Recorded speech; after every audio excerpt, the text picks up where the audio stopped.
Hello, ladies and gentlemen. So now we're going to do this problem. 8 is 8% of what number, right? So here, we're going to again begin by writing down our formula, okay? So we again know that our part divided by our whole is equal to the percentage divided by 100. And moreover, and so basically what we now need to do is we need to figure out what is what in the problem that they give us. They told us that 8 is 8% of what number? So 8% tells us that the percent is 8. But 8 is 8%.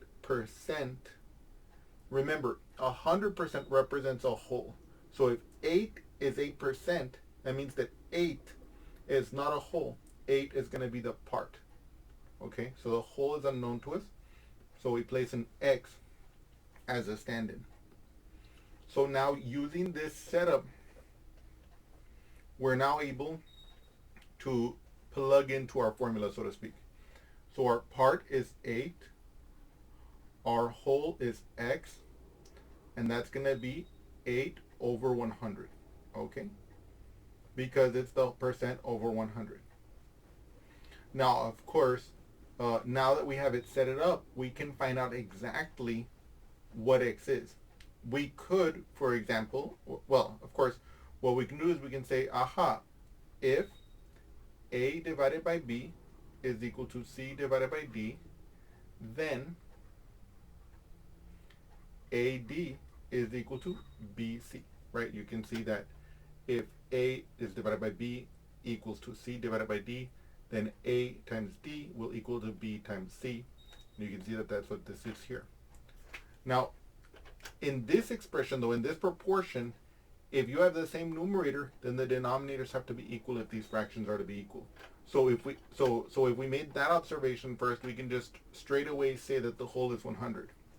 But let's carry this calculation through using this procedure again, just so we can like drill it in our brains. So since A over B is equal to C over D, then A times D, or in other words, A times 100, will give us 800. That must equal to B times C. What is that? X times 8, or in other words, 8x, right? Then we can see that this x is being multiplied by this 8. If we want to get the x by itself, we have to do the opposite of what's happened to it already. Right now it's being multiplied by 8, so we're going to divide both sides by 8. So I'm going to have x is equal to 800 divided by 8. And of course, we can also always think about this division problem as how many times does 8 go into the 800, and we see that that's 100 times. Okay, so we can see that indeed the x equals to 100. Okay, so okay.